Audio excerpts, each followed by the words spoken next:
안녕하십니까, 강지연입니다. 코로나19 국내 확진자 수가 이제 7,300명을 넘어섰습니다. 주말 사이의 증가세는 다소 둔화하는 모습이었지만 소규모 집단 감염 사례가 계속해서 보고되면서 우려가 가시지 않고 있는데요. 한편 오늘부터 마스크 구매 오부제가 시행됩니다. 시행을 앞둔 어제 정부가 어린이와 노인 등을 위해 대리구매를 허용하는 보완책도 내놨는데요. 이제는 좀 마스크 대란에 마침표가 찍힐지 주목해봐야겠습니다. TBS 특집 코로나19, 오늘도 현재까지 들어온 속보 중심으로 짚어보겠습니다. 시민의 방송 TBS는 매일 아침 9시부터 9시 50분까지 TV와 유튜브를 통해 코로나19 특집 생방송을 진행하고 있습니다. 자, 오늘도 먼저 서울시 재난안전대책본부 연결해서 현재까지 들어온 속보들 짚어보겠는데요. 공혜림 기자. 네, 서울시 재난안전대책본부에 나와 있습니다. 네, 우선 국내 코로나19 확진 현황부터 정리해 주시죠.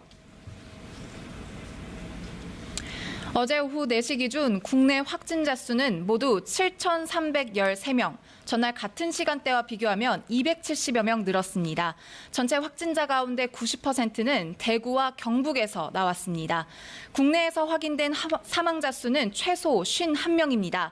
오늘 아침 경북의 70살 남성이 코로나19로 숨졌다는 소식이 들어왔는데요.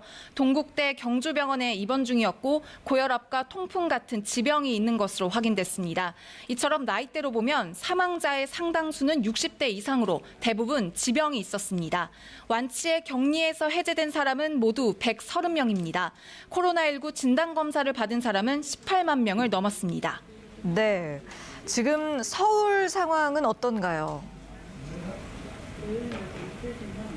현재까지 집계된 서울의 확진자 수는 최소 127명입니다.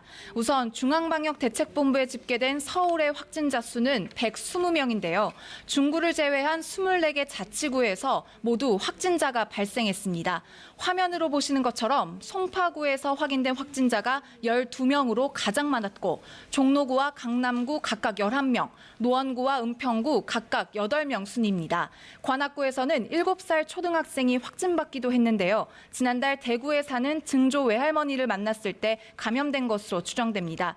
이 증조 외할머니도 이달 초 확진 판정을 받았습니다. 은평구의 33살 남성 신규 확진자는 프랑스와 스페인에 다녀온 이력이 있습니다.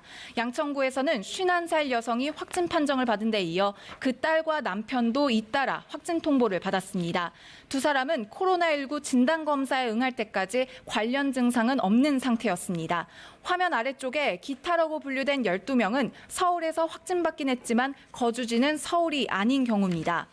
여기에 포함되지는 않았지만 자치구 차원에서 추가로 확인된 확진자 7, 8명이 더 있습니다. 동대문구 7명, 관악구 1명인데요. 동대문구 이문 1동에 사는 69살 남성, 68살 여성, 이 부부가 어제 확진 통보를 받았습니다. 또 이 부부의 딸과 생후 사주인 그 딸도 확진 판정을 받았는데요. 모녀가 확진 판정을 받은 건데 이들 4사람과 올 초부터 함께 생활해온 사위가 앞서 확진 판정을 받았습니다.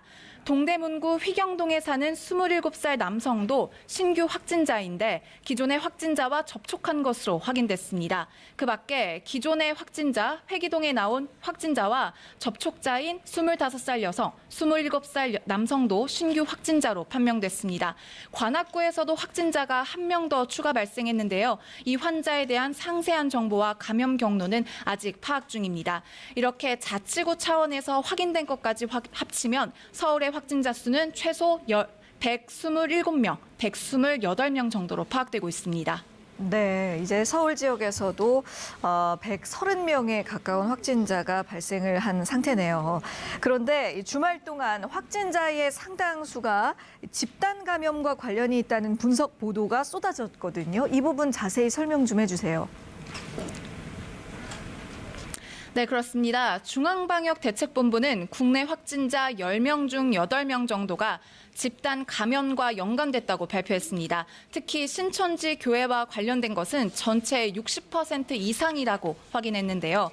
수도권에서도 집단 감염, 집단 감염으로 보이는 사례가 잇따라 발생하고 있습니다. 최근 경기 성남시 분당재생병원에서는 총 13명의 확진자가 무더기로 쏟아졌죠. 또 서울 중구 인제대학교 서울백병원에서는 입원 중인 78살 여성 환자가 확진 판정을 받아 일부 건물이 폐쇄되기도 했습니다. 이 환자는 거주지가 대구인 것으로 파악이 됐는데요. 한 보도에 따르면 병원에서 대구를 다녀왔느냐는 그런 질문을 5차례 정도 했는데 모두 부인한 것으로 알려졌습니다. 네, 그렇군요. 이렇게 크고 작은 집단 감염 사례가 계속해서 발생을 하고 있는데 그럴수록 사람 사이의 접촉을 최소화하는 이른바 사회적 거리 두기가 더욱 중요해지겠네요. 서울을 비롯한 전국 각 지자체에서 시민들에게 사회적 거리두기 캠페인에 동참할 것을 호소하고 있는데요. 시민들도 공감의 뜻을 보내고 있는 것으로 나타났습니다.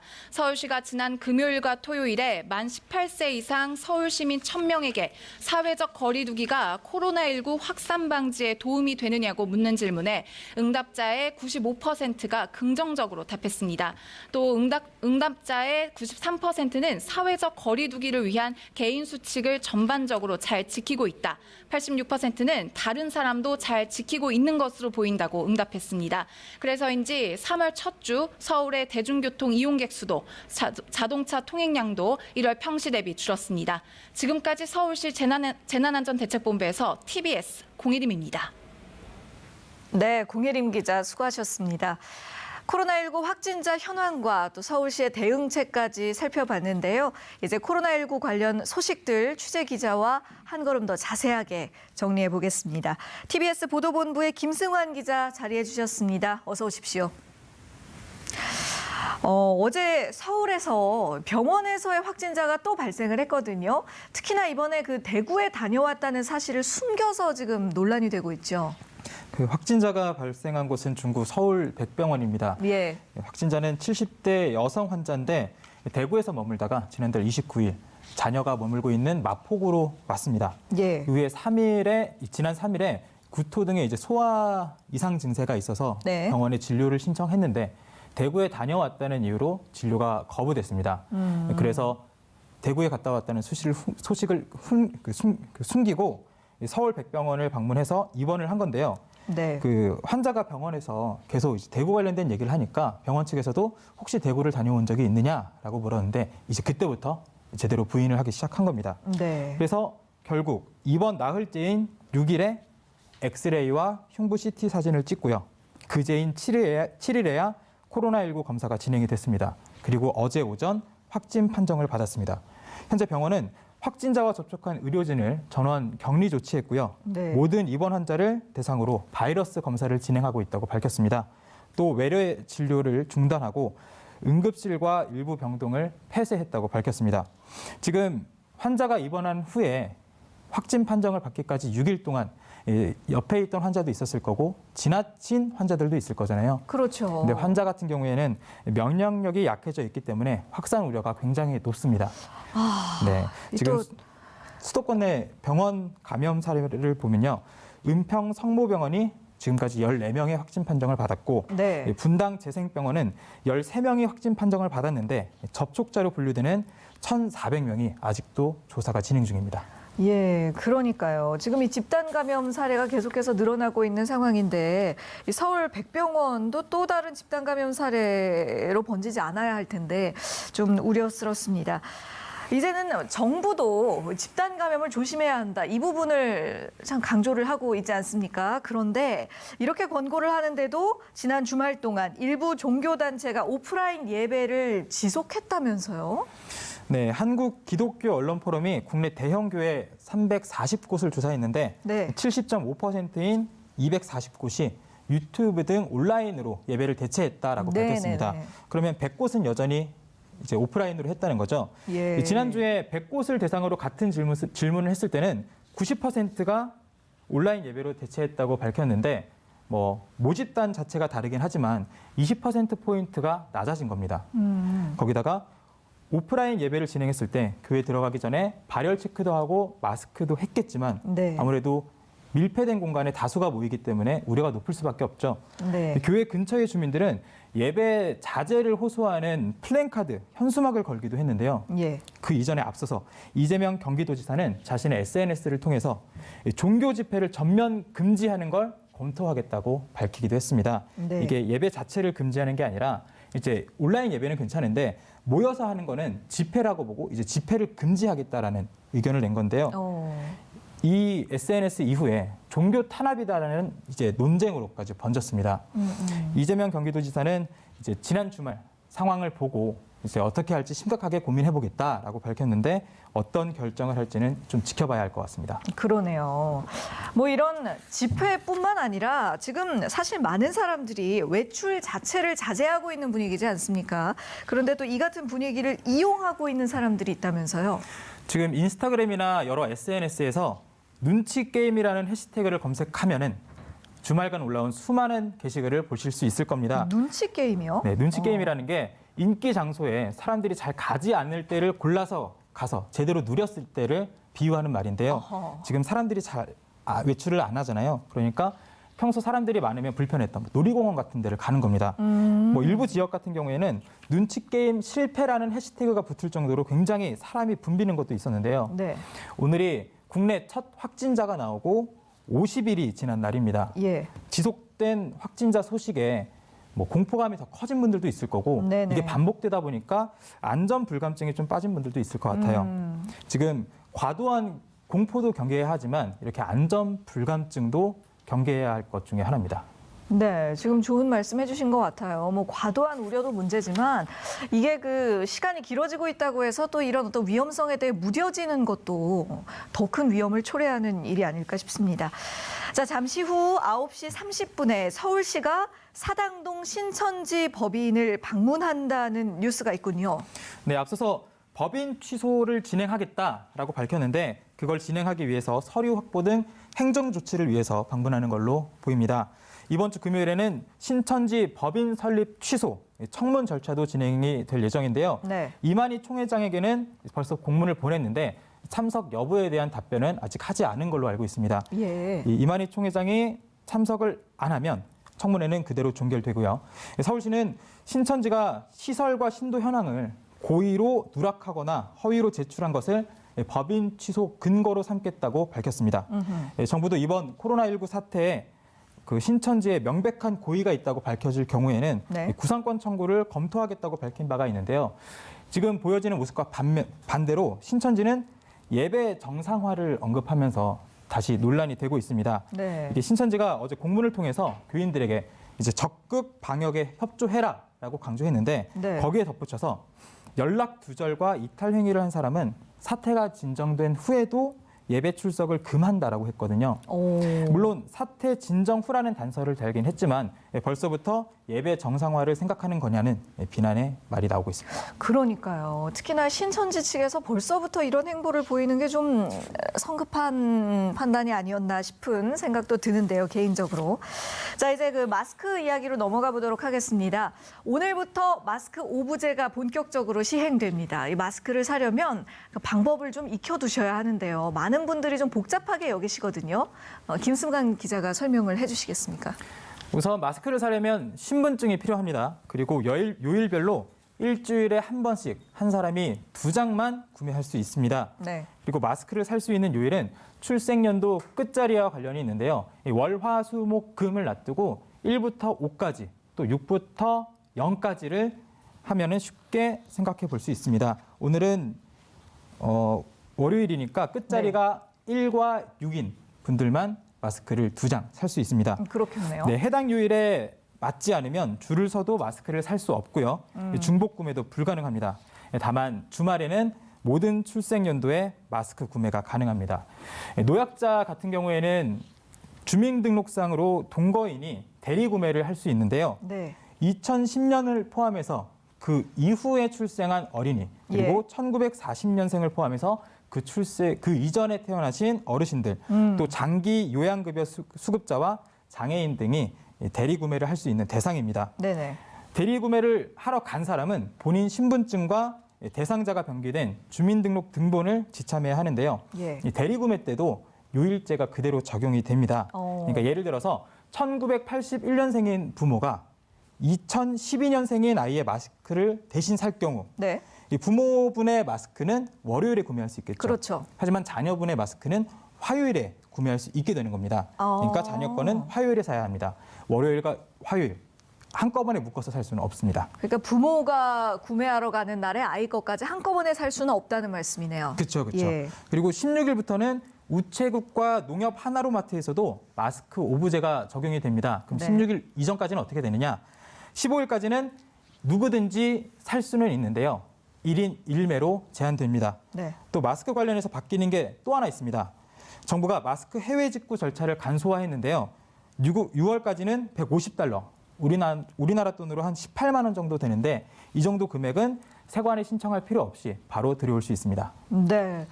뭐 이런 식으로 여러 가지 대책들을 내놓고 있습니다만 이게 공급량 자체가 확 늘어난 건 아니기 때문에 물량 부족 문제가 당장 해결되기는 어렵겠습니다. 그러나 그동안의 마스크 대란 상황보다는 좀 혼란이 줄어들었으면 하는 바람이 있는데요.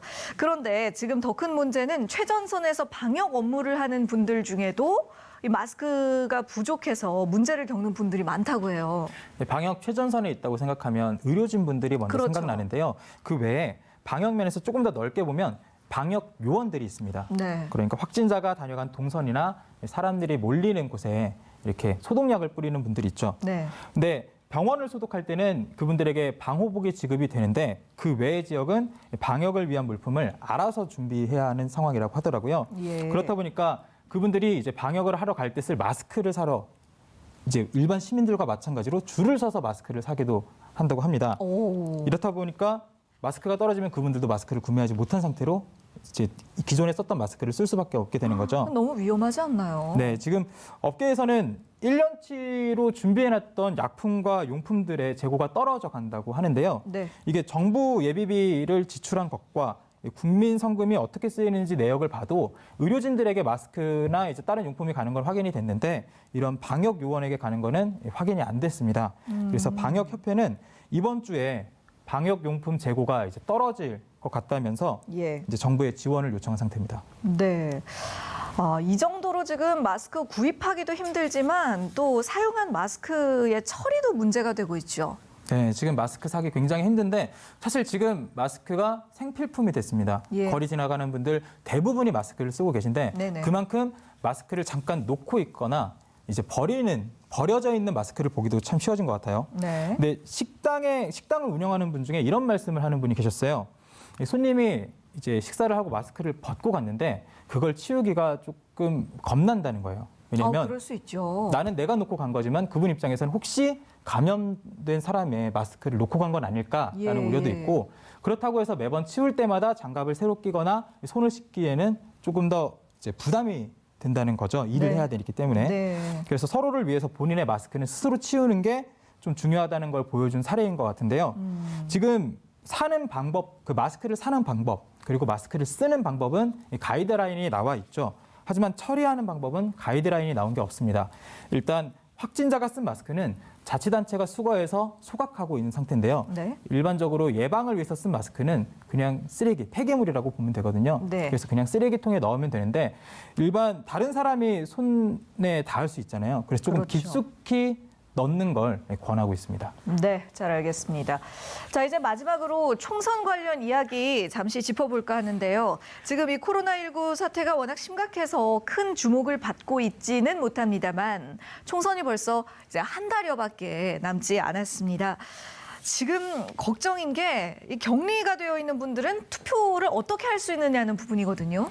네, 지금 중앙선거관리위원회가 격리된 분들, 그러니까 확진자라던가 자가에서 격리하고 계신 분들 같은 경우에는 거소 투표를 활용할 수 있는 방안을 검토 중인 걸로 알려졌습니다. 네. 거소 투표라는 게 신체 장애가 있어서 투표소까지 못 가는 분들은 집에서 투표를 할 수 있도록 한 제도거든요. 네. 먼저 투표용지와 회수용 봉투가 집으로 옵니다. 네. 그러면 원하는 정당과 후보자에게 기표를 하고 그 회수용 봉투에 담아서 선관위에 보내면 되거든요.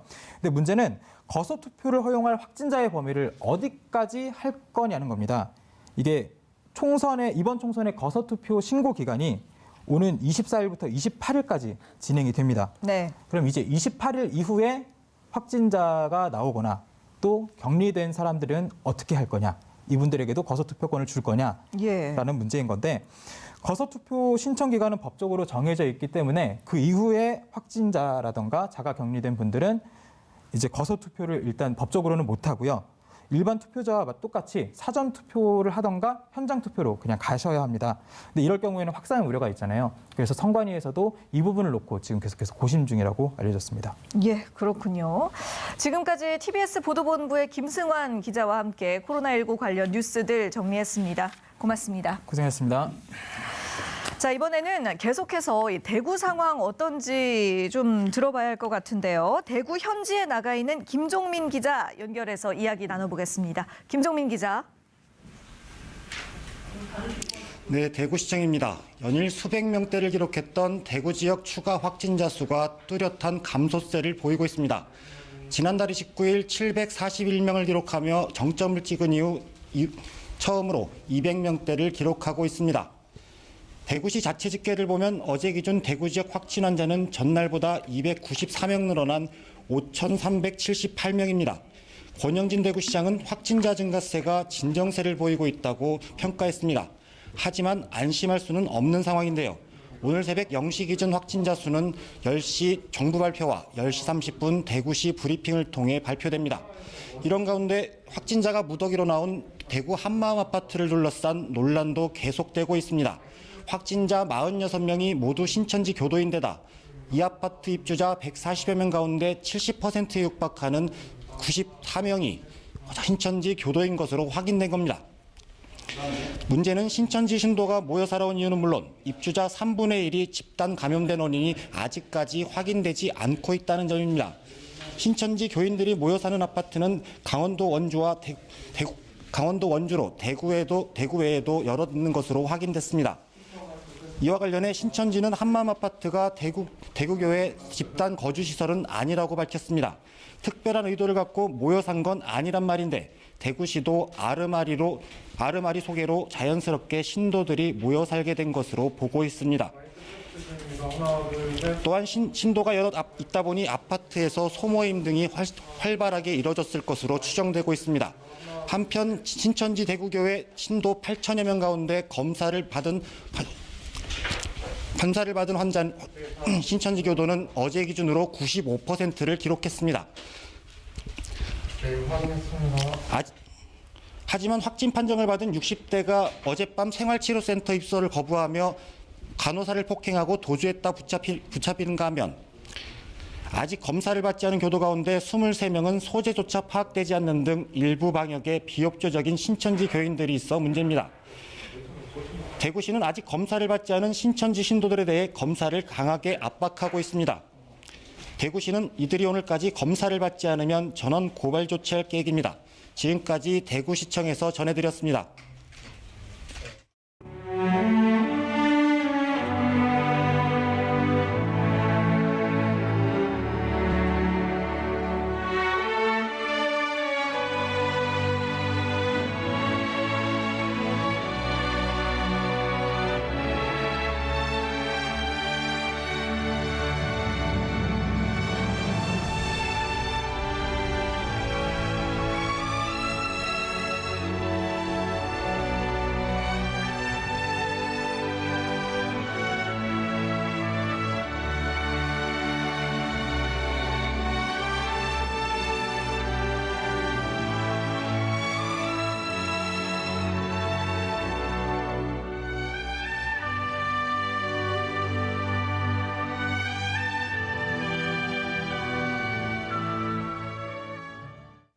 네, 계속해서 전문가들 모시고 코로나19 발생 현황과 앞으로의 전망 등 더 자세한 이야기 나눠보겠습니다.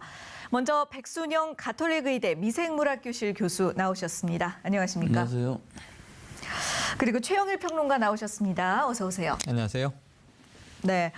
저희가 바로 앞서서 이 대구 상황을 좀 들어봤는데 지금 대구 지역만 확진자가 6천 명에 육박하고 있습니다. 네. 특히 신천지 대구교회가 이 감염 확산의 중심이라고 볼 수 있는데요. 신도 9천 명 중에서 4천 명이 확진이 됐고 또 신도들이 모여 있는 아파트가 코호트 격리되는 일까지 지금 발생을 했거든요. 이 상황을 어떻게 봐야 할까요? 네, 전반적으로 한번 보시면 오늘 또 새롭게 질병관리본부에서 네. 이제 확진자 추가 상황을 발표하게 되겠습니다만 어쨌든 지금 현재 시점 7,000명을 좀 넘기고 있습니다. 예. 7,300명을 넘어갔는데 그중에 이제 6,000명 이상이 신천지 교인들이고 네. 그 압도적인 다수를 점하고 있죠.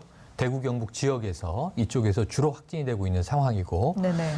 지금 어제는 한 900명 정도 대구 교회 신천지 신도들의 이 검사가 남아 있다라고 나왔고요. 네. 오늘 조간을 보니까 한 이제 500명대 정도가 되는 것 같더군요. 그러면은 대략 9,300명에 달하는 이 신천지 대구교회 신도들의 네. 검사는 다 마무리가 되는 것 같습니다. 예. 거기에 따라서 지금 확진자 수가 다소 일간 증가폭이 줄어들고 있는 것으로 보여져요. 네. 단정 짓기는 어렵습니다.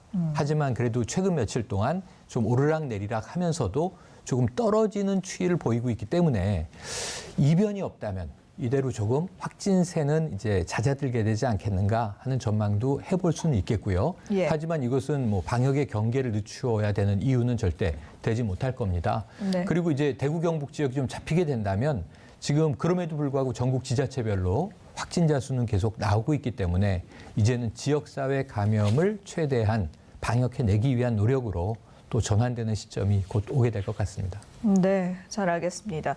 특히 이 대구 지역에서 조금 전에 말씀드렸듯이 사상 초유의 아파트 코호트 격리, 즉 동일 집단 격리가 시행이 네, 되지 맞습니다. 않습니까?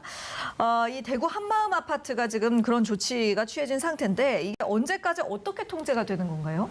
예, 이게 전 주민이 142명인데요. 네. 그중에 신천지 교인이 94명이라 합니다. 어. 이게 굉장히 신기한 상황인데 예. 그 중에서도 또 46명이 감염이 되어 있거든, 확진이 되었거든요. 네네. 그 나머지 분들은 노출이 많이 됐었기 때문에 신천지 교인들 사이에 뭐 여러 가지 가정 집회라든지 이런 것 때문에 노출이 돼서 네. 아마 15일까지 격리가 될 것 같고요. 그 나머지 주민들은 지금 현재로는 양성인 분은 한 분도 안 계시고 또 이분들은 음성으로 판정이 되면 격리 해제를 시킨다고는 하긴 하지만 네. 역시 같은 아파트에 살았던 어떤 일정 부분의 노출은 있었기 때문에 향후 2주일 정도, 즉 노출된 다음부터 시작할 것이 아니라 지금까지도 하여튼 살았었으니까 예. 이 계산대로 한다면 자기 자신이 계산을 해서 한 2주일 정도는 자신이 잘 관리를 하는 것이, 즉 자가격리 수준에서 하는 것이 자기 주변에 있는 식구들이라든지 지인들을 위해서 지금은 좋은 시점이라고 보입니다. 예, 그렇겠죠. 지금 그 말씀해 주신 것처럼 한마음 아파트에서 신천지 교도가 아닌 그 일반 주민들은 전염이 되지 않은 것으로 확인이 맞습니다. 됐잖아요. 그렇다면 이 신천지 교인들끼리 그 사이에서 확진이 많이 발생할 수밖에 없었던 이유 네. 어떻게 보시는지요? 뭐 간단합니다. 백순영 예. 교수님이 워낙 전문가시지만 그걸 예. 아주 간단하게 표현한다면 접촉이 많았을 것이다. 이렇게 추정을 할 수 있겠죠. 어허. 그러니까 사실은 우리는 이렇게 집단 발병이 된 첫 번째 요인을 신천지 교회, 특히 대구 교회에서의 집단 예배의 스타일, 네. 이 의자나 벤치가 없었잖아요. 예. 마룻바닥에 무릎을 꿇고 앉아서 굉장히 밀집되어 있는 형태로 이제 다수가 이 예배를 드리다 보니 네. 여기서 이제 아마 집단 확산이 됐을 가능성이 있지만 두 번째로는 이 신천지 교회의 특징을 우리가 요즘 들어서 좀 확인을 하고 있는데요. 네. 상당히 잦은 교류가 있는 거죠. 그럼 이 교회 밖으로 나서면 우리가 일반 주민으로 또 직장의 직장인으로 지역사회에서는 또 생활인으로 살아가지만 예. 이 신천지 교인들이 주로 모여서 우리 보통 교회 다니는 사람들이 뭐 주일에는 예배를 가지만 주중에는 이제 자신의 생활 영역을 가지고 있는데 이분들은 다소 집단 거주하는 양상을 띈 것 같습니다. 한마음 아파트가 대표적인 사례가 되는데 신천지에서는 이 반발을 했어요. 뭐냐면 이것은 우리의 집단 거주 시설이 아니다. 네. 그건 맞아요. 왜냐하면 공식적으로 이것은 대구시 소유의 낡은 아파트고 임대 아파트입니다. 35세 이하의 미혼 일하는 여성에게 굉장히 저가로 이제 공급을 해주는 아파트인데 여기 아까 백 교수님 말씀 주셨지만 140여 명 주민 중에 94명이 신천지 교인이 살았다. 여기에 대한 의혹이 있는 거죠. 아까 네. 기자분들도 리포트를 주셨습니다. 네. 그런데 이러한 곳이 대구시가 추정컨대는 대구 시내에만 한 10여 곳이 더 있다는 거예요. 그렇다면 이분들이 주로 모여 살면서 네. 주중에 집단 예배도 드렸을 가능성이 있고 또는 소수 예배를 드렸을 가능성도 있고 혹은 성경 공부 모임을 했을 수도 있고 특히 교육생이란 이름으로 훈련센터들이 굉장히 다양한 게 신천지의 특성이고요. 네. 또 한 가지는 우리가 교회의 기능을 보면 종교의 기능이 예배만 있는 게 아닙니다. 친교, 친목도 있죠. 그렇죠. 그럼 같이 밥도 먹었을 것이고 일상생활에 대한 담화도 나눴을 것이고 이 가운데 어쨌든 굉장히 다양한 접촉이 있었을 건데 그걸 우리가 뭐라고 할 반 아닙니다. 여기서 문제는 뭐냐면 지금 질병관리당국과 대구시가 이야기하고 있는 바 자가격리의 원칙을 어겼을 가능성. 이게 지금 일부 나오고 있어서 예. 고발 조치까지 할 예정으로 있거든요. 그러니까 자가격리 중이면은 가족들도 사실은 접촉하면 안 되는 거예요. 네네네. 근데 그럼에도 불구하고 지금 한마음 아파트를 예로 든다면 사실은 이 외부로는 나오지 않는 격리를 취했을 수 있지만 내부에서는 가가호호 서로 또 돌아다니면서 모임을 했던 것은 아닌가 하는 우려가 있는 거고 신천지 교회가 이 한마음 아파트에서 1.2km 직선거리로 가까워요. 네. 바로 길 건너편에 문성병원이 있습니다.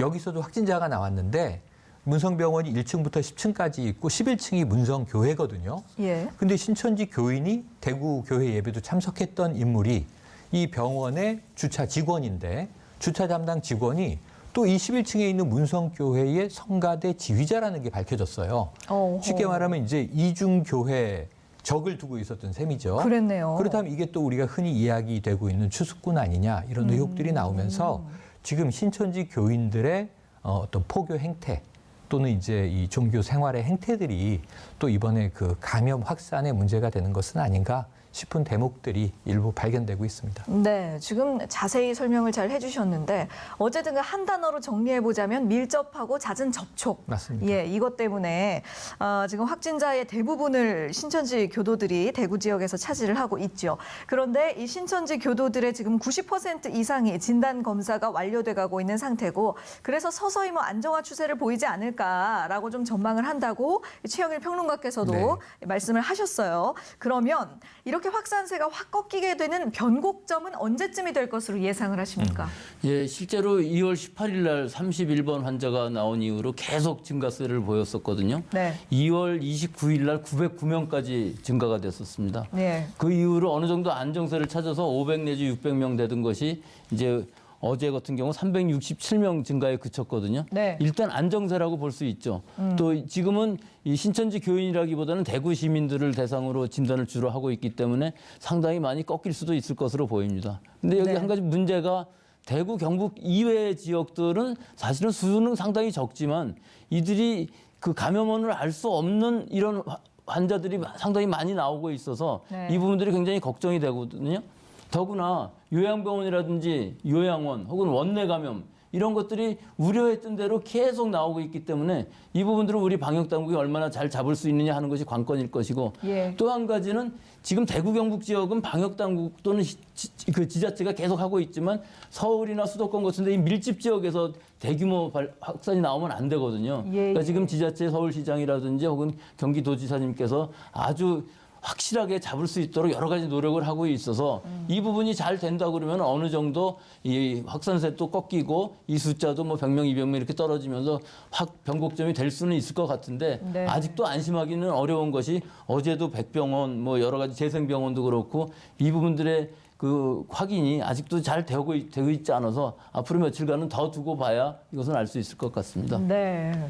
앞으로 당분간은 조금 더 시간을 두고 지켜봐야 될 필요성이 있다라는 말씀이셨네요. 어쨌든 이렇게 확진자가 그동안 지속적으로 증가하는 과정에서 이제 사망자도 50명을 넘어섰습니다. 과거 5년 전에 메르스 때랑 비교를 해보니까 이미 그때 그 메르스 때 사망자 수를 넘어섰더라고요. 네. 이 확진자 수라든가 뭐 치명률이라든가 이런 수치를 보면 지금 코로나의 상황이 훨씬 더 심각하다고 볼 수 있지 않습니까? 근데 불안과 공포감은 심각하고 네. 현재 진행 중인 상황이니까 그러한 우리의 이제 이 심리적 불안이야 당연해 보입니다. 네네. 하지만 조금 과학적으로 검증을 해보면 메르스보다 과연 이번에 코로나19가 더 위험한 것인가? 이것은 이제 전문가들의 의견은 좀 갈리고요. 예. 사실은 이런 거죠. 감염력은 더 위험하다. 왜냐하면 과거에 사스나 메르스보다 전파력이 강하다. 네네. 그래서 실제로 확진자 수가 훨씬 많아요. 이 메르스 때는 주로 병원 내 감염을 주로 해서 전국적으로 이게 한 30여일 만에 종식될 때까지 한 8천여 명 감염입니다. 예. 그 지금 생각을 해보시면 이제 훨씬 더 지금 많은 수의 감염이 확진이 이제 이루어지고 있는 상황이고요. 그렇죠. 그 사망자의 단순 수치로 본다면 사망자의 단순 수치는 지금 이제 메르스 때를 넘어섰으니까 더 많이 돌아가시는데 더 위험한 것 아니냐. 하지만 절대 수치의 비교는 어려움이 있습니다. 예. 제가 아까 이제 말씀을 드린 게 지금 현재 우리가 확진자 수가 코로나19가 7천 명을 넘고 있고 메르스는 사실은 800여 명입니다. 아까 8천여 명은 잘못된 얘기고요. 예. 자, 그래서 이제 치명률 아까 말씀하셨는데 치사율은 확진자 수 내에서 사망자의 비중을 일컫는 건데요. 네. 사실 이게 메르스의 치명률은 치사율은 19% 정도입니다. 상당히 네, 높았군요. 상당히 높았는데 우리나라는 그나마 낮은 편이었던 거예요. 네네네. 해외 중동 사례라든가 해외 사례를 보면 30에서 40%의 치명률을 보였거든요. 그러니까 우리나라는 선방했는데도 사실은 많이 돌아가신 거예요. 예. 확진자 대비로 보면. 그런데 이번 경우에는 지금 7천 명이 넘어가는 중에서 이 기저질환이 있는 분, 고령자, 특히 초기에 좀 안타까운 대목이 청도의 대남병원 등 장기간 입원 생활하시면서 면역력이 떨어지셨던 분들이 감염된 걸 좀 뒤늦게 확인을 해서 초기 사망자를 이제 많이 살려내지 못한 안타까움이 있습니다. 그러니까 이런 것들을 감안하면 지금 코로나19의 현재 시점의 치명률은 0.7% 정도예요. 이 감기, 독감보다는 좀 높은 한 네. 4배 정도 높다고 하는데 예. 그럼에도 불구하고 이렇게 한번 생각을 해보시죠. 최근 미국에서 미국 독감이 유행을 했는데 네. 2,900만 명의 미국 시민들이 독감에 걸렸어요. 예. 독감은 뭐 우리나라도 몇 천만 명씩 걸릴 수 있지 않습니까? 그런데 이제 사망자가 미국 독감 사망자가 19,000명이 넘어요. 그 2만 명이 육박해요. 예. 이것도 치명률로 보면은 높진 않아요. 워낙 많이 이제 확진이 됐으니까. 하지만 문제는 사망자의 수로 보면 어마어마한 수 아닙니까? 네. 10,000명대의 사망자라고 한다면. 그래서 그런 것으로 단순하게 우리가 위험성을 이제 비교할 수는 없는데 어쨌든 우리가 지금 코로나19에 대해서 느끼는 공포나 불안은 워낙 새로운 것이라는 것, 네. 우리가 익숙치 않은 새로운 바이러스라는 것에서 좀 기인하는 것은 아닌가. 우리가 조금은 과학적으로 이성적으로 차분한 접근을 해야 될 필요도 있어 보입니다. 네, 맞습니다. 지금 계속적으로 언급하신 것처럼 코로나19에 대한 어떤 공포, 국민들의 공포심, 이것이 굉장히 큰 상황인데 또 새로운 바이러스다라는 부분도 또 있겠습니다만 또 다른 이 공포심에 대한 주요한 이유로 많은 사람들이 지적하고 있는 것이 마스크 대란이었어요. 이 부분에 대해서 어떻게 생각하시나요? 예, 지금 마스크 대란이라는 것은 뭐 공급이 절대로 못 따라가는 이유가 만드는 것도 문제지만 전 국민들이 이 공포심에서 마스크를 쓰고 있다는 것이거든요. 그렇죠. 따라서 이거 근본적으로 해결할 방법은 없고요. 결국은 우리가 어떻게 그럼 잘 사용할 수 있을 것이냐. 평상시에는 이런 권장하지 않지만 지금은 보건 마스크인 경우는 어느 정도 재사용할 수밖에 없으니까 네. 그 부분을 어떻게 잘 재사용을 할 것이냐 하는 문제가 있는데 좀 한 가지 짚고 넘어가야 될 부분은요. 실제로 마스크를 안 쓰고 다니는 게 과연 옳은 것이냐 하는 부분도 있어요. 남한테 양보할 때. 이런 부분을 생각할 때는 즉 무증상 감염인 사람들도 얼마든지 있기 때문에 네. 내가 방어를 목적으로 할 때는 뭐 안 써도 되겠지만 다른 사람한테 옮겨줄 가능성이 있다고 생각하신다면 면 마스크로라도 꼭 써야 되겠다 하는 부분이 지금 좀 강조를 해야 될 것 같습니다. 즉 꼭 보건 마스크를 쓸 필요는 없지만 방어가 아니니까 내가 네. 다른 사람한테 옮겨주는 즉 나는 모르고 있는데 감염이 됐을 가능성도 있기 때문에 예. 이런 부분은 지금 마스크 대란일 때 좀 말씀드리고 싶고 예. 이 마스크라는 것이 또 재사용하는 부분에 있어서도 일반적인 덴탈 마스크나 면 마스크 같은 건 뭐 일회용 마스크는 버리면 되고요. 한 번 쓰고 네네네. 그 면 마스크는 빨아서 쓰면 되고 보건 마스크인 경우는 재사용 깨끗이 사용하고 사용하는 것이 더 중요하거든요. 네. 또 손 잘 씻고 깨끗이 사용하고 그다음에 재사용할 때 건조시키는 방법으로는 햇볕에 잘 건조시키면 2-3시간 이불 말리듯이 건조시키면 이것으로 충분히 살균 효과를 얻을 수 있을 것 같습니다. 네. 자, 이제 그 마스크 이야기를 조금 더 나눠봐야 할 것 같은데요. 오늘부터 마스크 구매 오부제가 실시됐잖아요. 만 10살 이하 또는 만 80살, 그러니까 80세 이상인 경우는 대리 구매를 허용하겠다. 이런 내용을 포함해서 정부가 보완책을 내놨는데 어떤 부분을 좀 주목해서 봐야 할까요? 네네. 이게 문재인 대통령이 지난 주말 지시에 따라서 사실은 지난 금요일까지 발표됐던 마스크 오부제의 대리 구매의 범위가 조금 이제 생긴 겁니다. 여지가. 그래서 사실은 이게 어린아이가 가서 사기가 쉽지 않잖아요. 부모가 대리 구매하는 게 전 맞다고 보는데. 현실적으로 예, 그렇죠. 여기에 대해서 적어도 모든 청소년까지는 아니지만 네. 10살 이하의 어린이들에 대해서는 부모가 출생 연도에 맞는 요일에 갔을 때 이 입증을 하면 대리구매를 할 수 있겠다. 네. 그다음에 80세 이상 쉽게 지금 출생연도별로 월화수목금이 나뉘어 있으니까요. 이렇게 생각하시면 됩니다. 그러니까 이 2010년 이후 출생자는 어린이들 구매할 수 있고 네. 1940년 이전 출생자는 80세 이상 노부모에 대한 이제 대리구매가 가능하고 또 하나 제일 중요한 게 전 네. 장애인의 대리구매라고 말씀드려왔는데 이것도 포함이 돼 있습니다. 네. 그러니까 이제 장애인 이 증명을 하게 되면 대리로 구매할 수 있게 되고요. 또는 이제 이 장기 요양 수급자도 그것을 입증하는 서류를 가져가면 대리구매가 가능합니다. 예. 앞으로 조금 더 확대될 것 같은데 하나의 맹점이 있어요. 뭔가요? 지금 노부모의 경우에 동거인이 아니면 즉 모시고 있지 않으면 주소지가 다르면 구매할 수 없다는 거예요. 원칙은. 예를 들면 부모님이 같은 아파트에 옆집에 살건 윗집에 살건 아랫집에 살건 주소가 동거인으로 확인되지 않으면 일단은 구매 불가 원칙이기 때문에 요건 지금 조금 문제 제기가 되고 있거든요. 오호. 그래서 저는 주중에라도 노부모님을 모시고 사시지 않는 경우가 또 왕왕 있지 않습니까? 예. 이런 경우도 이제 대리 구매를 가능하게 해줘야 될 것 같고 자녀들의 경우에는 뭐 대부분은 함께 사니까 여기에는 이제 대리 구매가 별 문제가 없어 보입니다만 네. 앞으로 아마 오늘부터 시행되다 보면 처음 시행이기 때문에 조금 바뀔 것 같고 문제는 약국은 1인 주간 그러니까 일주일에 한 번 살 수 있는 거니까요. 네. 두매까지 허용이 되지만 지금 우체국과 이 마트 하나로마트, 농협마트의 경우에는 지금 하루에 한 개씩 무제한 살 수 있거든요. 네네. 이게 중복구매 시스템이 적용이 안 돼서 그런데 예. 일주일 후에 적용이 된다고 하는데 조금은 이제 일률적인 기준이 빨리 적용되기를 기대해 봅니다. 네. 마스크 오브제도 지금 처음으로 시행되는 제도인 만큼 처음에는 좀 혼선이 있을 수도 있겠고 맞습니다. 앞으로 또 말씀하신 부분에 대한 보완이 계속해서 이루어져 가야겠죠. 자, 이런 정책적 부분뿐만 아니라 또 문재인 대통령이 직접 마스크 수급 문제에 대한 사과를 했고요. 또 정세균 총리도 담화문까지 이 발표를 할 정도로 그만큼 이번 사태 극복에 있어서 마스크라는 그 문제가 어떤 상당한 의미를 가지고 있다고 보는 시각이 많거든요. 네, 저는 초기에 정부가 좀 엄격한 시그널을 준 건 잘했는데 네. 이 정도로 사태가 커질 줄 모르는 시점에서 보건 마스크, 특히 규격 마스크, 우리가 이야기하는 뭐 KF80, 94 이런 마스크가 필수라고 이제 이야기한 것이 네. 뒤탈이 났던 거예요. 그러니까 문제는 뭐냐면 사실은 이 바이러스를 몰랐기 때문에 처음에는 선제적으로 엄격한 이야기를 하는 게 전 맞았었다고 봐요. 예. 근데 결국은 이 확진 상황을 보니까 전 국민 5천만 명이 모두 다 마스크를 필요로 하게 되면서 특히 이게 일회용 마스크 아니겠습니까? 그렇죠. 그러니까 많이 써야 출퇴근하는 저 같은 입장에서는 하루 정도 쓰면 많이 쓰거든요.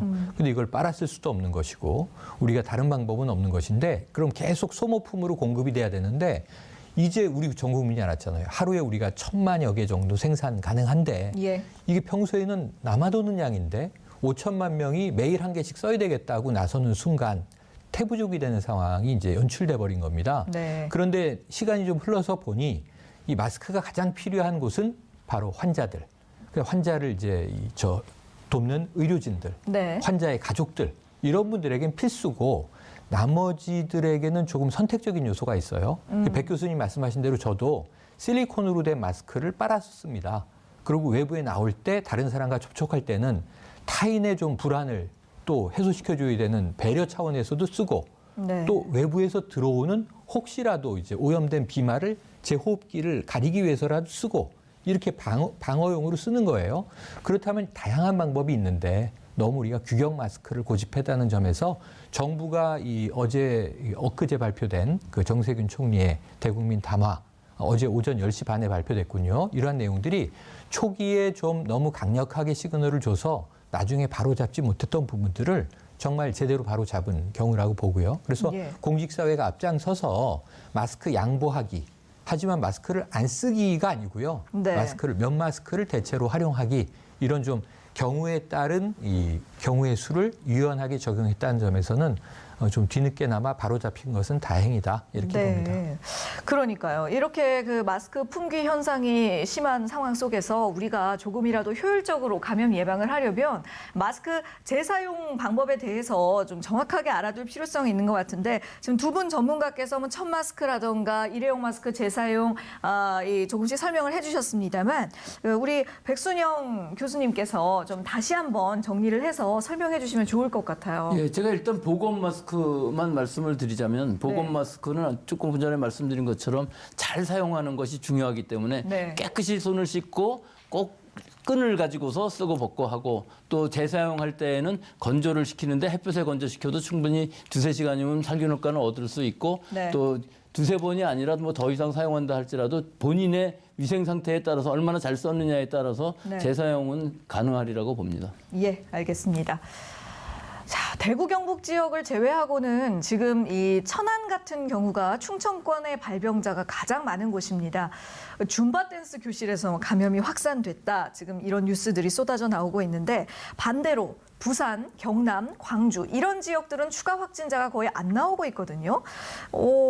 이렇게 보면 조금은 뭐 안심을 해도 되지 않느냐. 뭐 이런 질문들도 나오던데요. 예, 그런데 지금 하여튼 우려되는 부분은 그 경남 그쪽은 다 잘 잡히고 있고 또 서울 수도권 지역도 숫자로 보면은 상당히 안정적이긴 하지만 예. 감염원을 알 수 없는 원내 감염 혹은 요양원, 요양병원들에서의 그 확산, 산발적인 유행이 상당히 나타나고 있다는 것.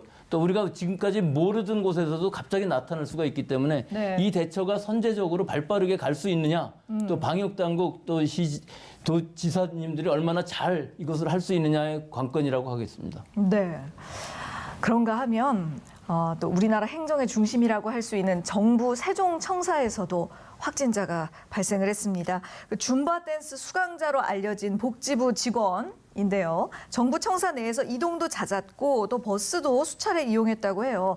세종청사의 경우는 상주하고 있는 인원만 15,000명에 맞습니다. 육박하고 말씀하신 선제적 조치가 굉장히 필요할 것 같은데요. 네네, 맞습니다. 여기서 선제적 조치라고 하는 게 감염 사실 여부를 알 수가 없는 거죠. 그리고 이번 경우에는 더 위험한 게 아까 메르스랑 비교를 해드린 걸 다시 한번 바로잡아 드리겠습니다. 우리 네. TBS가 워낙 정론 방송이기 때문에 예. 지금 세계적으로 이게 8만 명 육박하잖아요. 지금 네. 이게 이번 코로나19의 경우에 그 사망자는 나라마다 늘고 있고 우리나라도 확진자는 굉장히 많은 나라에 속합니다. 지금 7천 명 넘었고 51명 사망인데 메르스 때는 전 세계적으로 8천여 명이었고 감염자가 우리나라는 186명이었어요.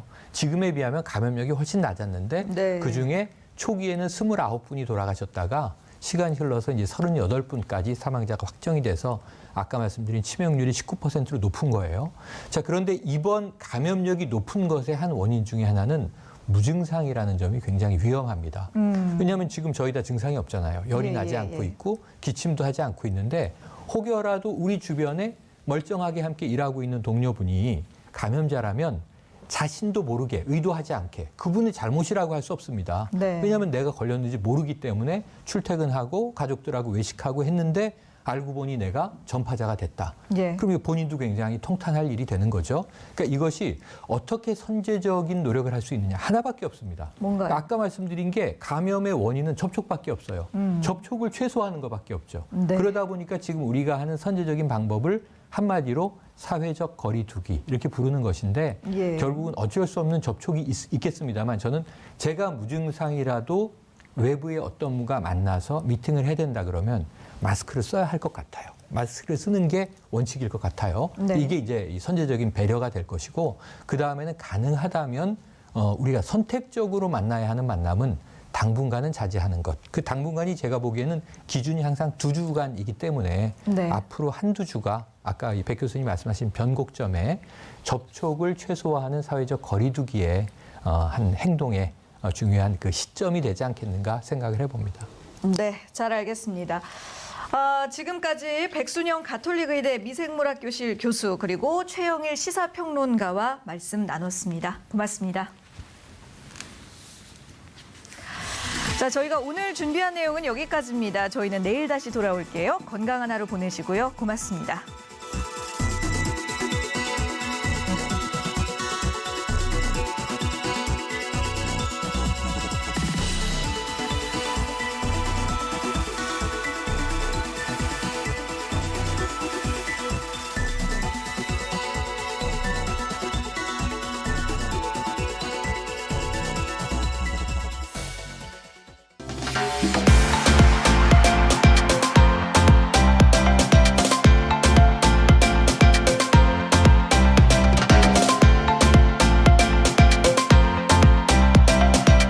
TBS